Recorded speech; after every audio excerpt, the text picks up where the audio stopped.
12তম batch আমাদের one of the corona affected batch, যার কারণে ব্যাচটা অনেক ছোট।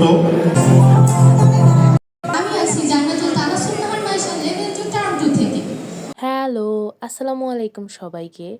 আজকে অনেক অনেক দিন পরে একটা ভিডিও আপলোড দিচ্ছি এবং আজকের এই ভিডিওটা আমার কাছে অনেক অনেক অনেক বেশি স্পেশাল।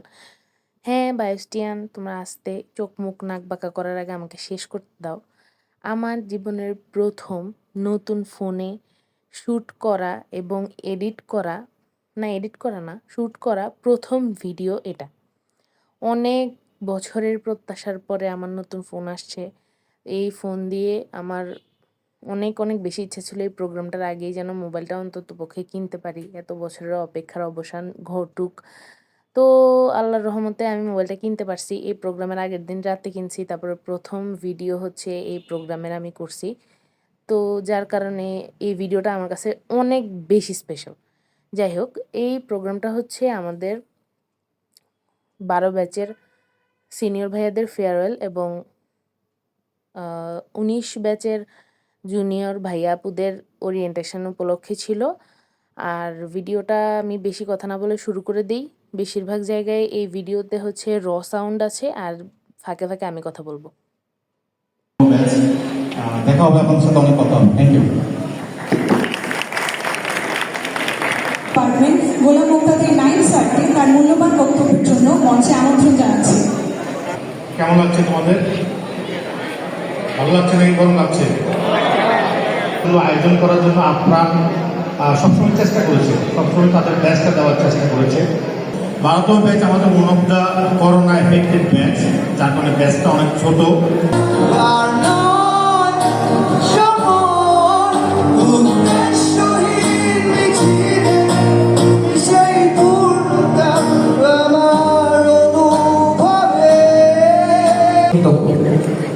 আমার প্রিয় সহপাঠীরা, তোমাদের সাথেও কাটানো প্রতিটি মুহূর্ত ছিল অমূল্য।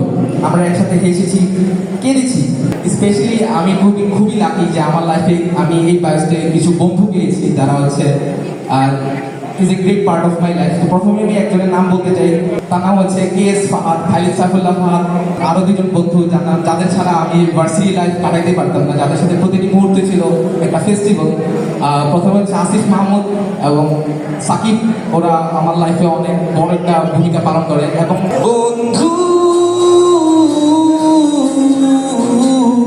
বুঝে আমাকে সবাই বন্ধু আছে আর কি লাগে। গাইজ এমনিতে কিন্তু এতটাও ঠিক করে নেই, এখন ক্যামেরার ফুটেজ নেওয়ার জন্য সে এত বেশি ঠিক করতেছে। আমি কিন্তু কনফিডেন্টলি ক্যামেরার সামনে সরাসরি কথা বলতেছি। আল্লাহ কি ভালো লাগতেছে। ঠিক আছে, আমার তারা যে কি ভাই এইভাবে মানুষ ফুটেজ নেয়। আমারটা তো ঠিক করে দাও না কখনো। এই ঠিক আছে, ক্যামেরার সামনে দেই, তখন যেভাবে ঠিক করে দিছিলাম দাও তো, একটু ঠিক হয়ে গেল। দেখি কোন দিক দিয়ে দেখ, খোলো তো। আমারটা রাখ করে গেছে গা, দেখি তোমারটা তো একটু দেখে নেই। যেই ক্লিপটা আপনারা এখন দেখতেছেন সেই মুহূর্তটাকে আমি বলি এই প্রোগ্রামের দিনের কুফা। শাড়ির আঁচল কুচি সব কিছু খুলে খুলে যেতেছিল, আর সেটা আমি প্রোগ্রামের মাঝখান দিয়ে গেছি ঠিক করতে। আমাদের সম্মানিত ডিন স্যার এবং HOD স্যারের স্পিচ শেষ হওয়ার পরে আমি গেছি হচ্ছে ওয়াশরুমে এইসব ঠিক করতে। আর আসার পর আমার ফ্রেন্ড আমাকে বলতেছে, রাবেয়া তোমার জন্য একটা ব্যাড নিউজ আছে, তোমার তো প্রোগ্রামের এই পার্টের ভিডিও করা হলো না, তোমার বড় ভাইয়ারা আপুরা তো হচ্ছে ক্রেস্ট নিয়ে নিস। এই পার্টটার ভিডিও করবো আমি কিন্তু অনেক আগে প্ল্যানও করে রাখছিলাম, আর যার কারণে এই পার্টের ভিডিও করতে না পারার আফসোসটা আমার এখনও কাজ করে। আর যার কারণে আমি প্রোগ্রামের কিছু ছবি কালেক্ট করে আমার ভিডিওতে অ্যাড করে দিছি।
জুনিয়রদেরকে ফুল দেয়া, তারপর ক্রেস্ট দেয়া, সিনিয়রদেরকে ক্রেস্ট দেয়া, স্যারদের স্পিচ সব কিছুর পর কালচারাল সেগমেন্ট শুরু হয়। এবার আমি উপস্থাপনা, আবৃত্তি কোনো কিছুতেই আসলে পার্টিসিপেট করি না। মন ছুঁয়ে গেছে সেটা ওয়ান অনে পারফর্মার যারা আসো ওয়ান অনে সব পারফর্মার সবার সামনে চলে আসো। কিছুতে নাই এটা সেটা অনেকবারই ওরা জিজ্ঞেস করছে, এই জিনিসটা খুব ভালো লাগছে। আর এক পর্যায়ে হচ্ছে আমাদের সব বন্ধুরা খাবার নিয়ে আসে, আমাদের সবার মাঝে খাবার ডিস্ট্রিবিউট করে দেয়।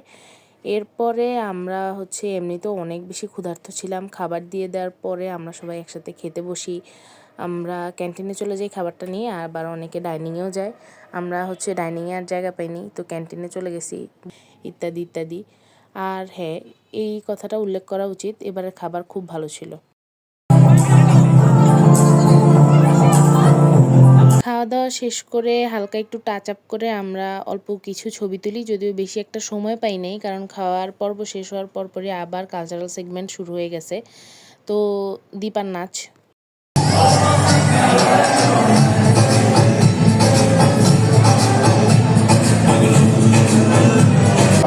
কিন্তু কাকা বলছিলেন যে তুই আবার কি করবি, তুই আবার আকাম করেছিস?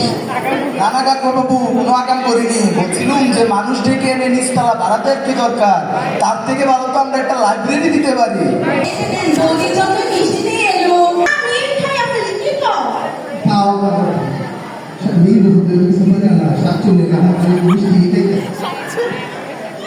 আরে না না, তুমি তোমার মিষ্টি লেহাচ্ছে আপনি মিষ্টি খাও। নাটকের শেষে যেমন বিরতি দেয়, আমি বিরতি নিয়ে চলে আসলাম আমাদের কিছু ছবি দেখাইতে। সেদিন খুব বেশি ছবি তোলা হয় নাই, বা মোটামুটি ভালো হয়েছে।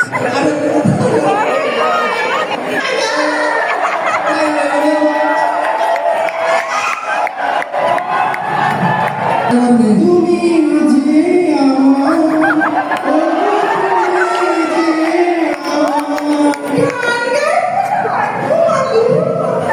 গান বুঝি তোমার পছন্দ? আমার সব পছন্দ, যা আপনি করবেন। বাবাজি, এটা আমার মেয়ে না, এটা আমার বউ সহধর্মিনী, আর আমি আবার চালা নেই চাবাই মেয়ে।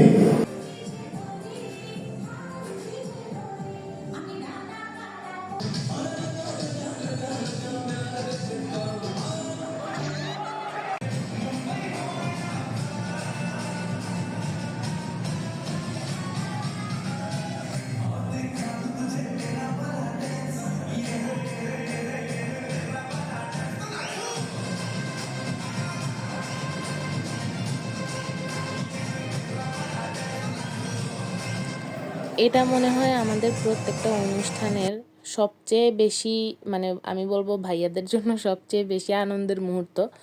একদম শেষের দিকে যে পারফরমেন্সগুলো থাকে সেগুলো একটু ঝাঁকানাকা নাচের পারফরমেন্স থাকে। তো তখন সবাই অনেক টায়ার্ড থাকলেও এই নাচের তালে তালে সবাই স্টেজে উঠে যায়।